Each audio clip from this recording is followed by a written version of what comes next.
સહકારિતાનો ભારતમાં એક સમૃદ્ધ ઇતિહાસ રહ્યો છે અને વિશ્વની સૌથી મોટી સહકારી મંડળીઓ લગભગ 25% ભારતમાં છે, જે દાયકાઓથી દેશના વિકાસનો અભિન્ન હિસ્સો છે.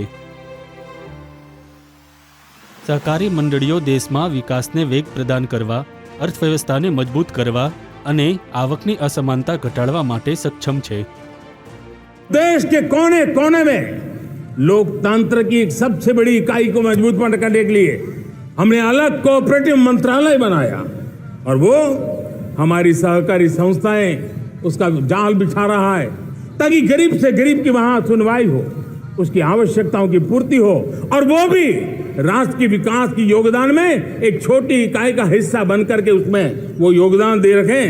हमने सहकार से समृद्धि का रास्ता अपनाया है.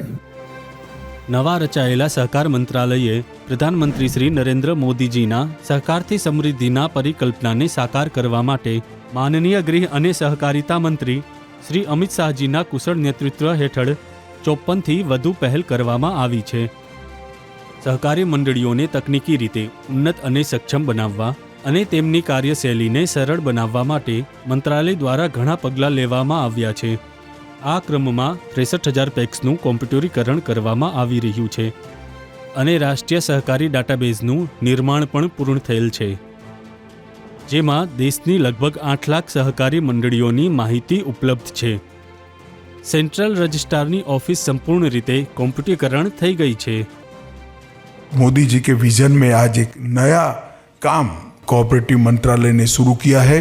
सेंट्रल रजिस्ट्रार की ऑफिस का पूरा सिस्टम CRCS का कार्यक्रम आज से पूर्णतया डिजिटल हो रहा है और इसके बाद यही पैटर्न पर हम राज्यों के सहकारिता के रजिस्ट्रारों के कार्यालय का भी कंप्यूटरीकरण करने जा रहे हैं. આ શ્રેણીમાં સહકારી ક્ષેત્ર માટે સંપૂર્ણ ડિજિટલ ઇકોસિસ્ટમ તૈયાર કરવા માટે તમામ રાજ્યો અને કેન્દ્રશાસિત સંઘ પ્રદેશની રજિસ્ટ્રાર ઓફિસના કોમ્પ્યુટરીકરણ માટે કેન્દ્ર સરકાર દ્વારા પ્રાયોજિત એક યોજના તૈયાર કરવામાં આવી છે. આ યોજનાનો મુખ્ય ઉદ્દેશ્ય છે રાજ્યો તથા સંઘ પ્રદેશની સહકારી મંડળીઓને લગતી તમામ મહત્વપૂર્ણ કાર્યો માટે ડિજિટલ પોર્ટલ બનાવવું, જેથી કાર્યકુશળતા અને પારદર્શિતા વધે, જવાબદારી હોય અને વેપારમાં સરળતાને વધારો મળે. આ પોર્ટલ દરેક રાજ્ય સંઘ પ્રદેશની સહકારી અધિનિયમ અને નિયમ મુજબ તૈયાર કરવામાં આવશે. સાથે જ ડિજિટલ સંચાર, ઇલેક્ટ્રોનિક રીતે સૂચનાનો પ્રસારણ તથા બધા રાજ્ય અને સંઘ પ્રદેશની રજિસ્ટ્રાર ઓફિસના ડાટાબેઝને રાષ્ટ્રીય સહકારી ડાટાબેઝની સાથે ઓટોમેટિક લિંકેજ પૂરી પાડવી પણ યોજનાનો ઉદ્દેશ્ય છે.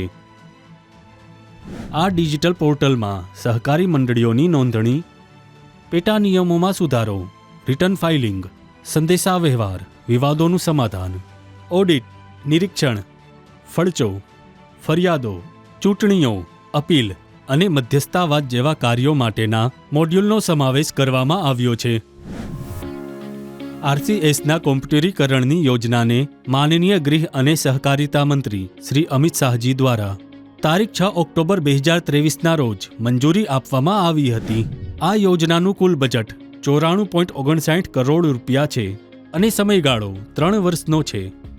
આ યોજના હેઠળ ભારત સરકાર તરફથી રાજ્યો અને સંઘ પ્રદેશને સહાય પૂરી પાડી રહી છે,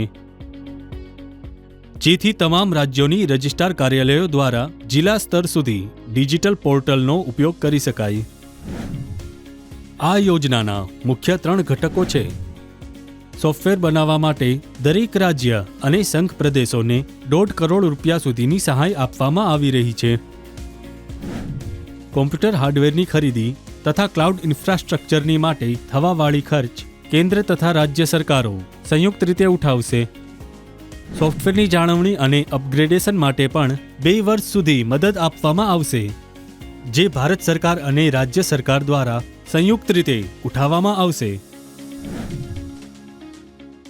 RCSના કોમ્પ્યુટરીકરણની યોજનાથી દેશના તમામ રાજ્યો, કેન્દ્ર શાસિત પ્રદેશમાં સહકારી મંડળીના રજિસ્ટ્રાર કાર્યાલયનું સંચાલન અને કાર્યક્ષમતામાં સુધારો થશે, પારદર્શિતામાં સુધારો થશે અને કાર્યકારી પ્રણાલીમાં જવાબદારી વધશે, જેથી સંપૂર્ણ સહકારી માળખામાં વ્યાપારમાં સરળતાને પ્રોત્સાહન મળશે.